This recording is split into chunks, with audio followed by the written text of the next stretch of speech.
ഈ ഫ്രൂട്ടിൻ്റെ പേര് ആർക്കെങ്കിലും അറിയോ? ഈ ഫ്രൂട്ടിൻ്റെ പേരാണ് പെർസിമൺ ഫ്രൂട്ട്. ഫ്രൂട്ട് ഓഫ് ജപ്പാൻ എന്നാണ് വിളിക്കുന്നത്. ജപ്പാനിൽ മാത്രമല്ല കേട്ടോ, ചൈനയിലും നോർത്ത് ഈസ്റ്റ് ഇന്ത്യയിലും സൗത്ത് കൊറിയയിലും ഒക്കെ ഇതിൻ്റെ ടോപ്പ് പ്രൊഡ്യൂസേഴ്സ് തന്നെയാണ്.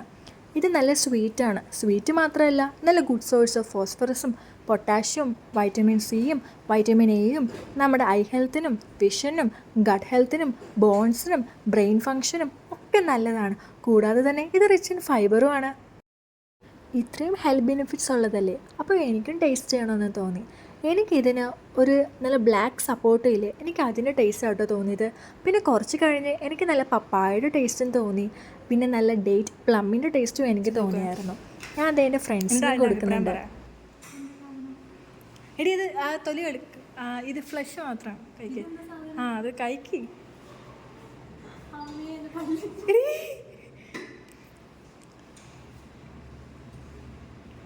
എങ്ങനെയുണ്ട്? എന്തിൻ്റെ ടേസ്റ്റാ എനിക്ക് തോന്നുന്നത്? കള്ളാവോ?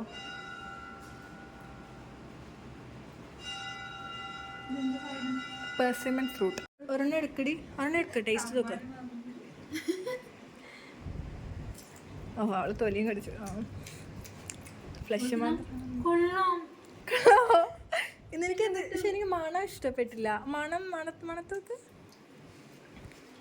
പപ്പായയുടെ ഒക്കെ ചെറിയ കൊള്ളാമല്ലേ?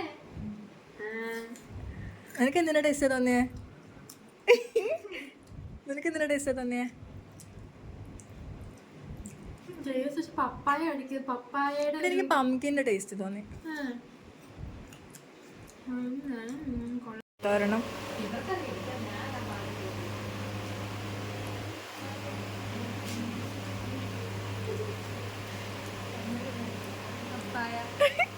പപ്പായയുടെ ടേസ്റ്റാ തോന്നിയേ. ജാപ്പനീസ് ഈ ഫ്രൂട്ടിനെ ഫ്രൂട്ട് ഓഫ് ഗോഡ്സ് എന്നും വിളിക്കും കേട്ടോ.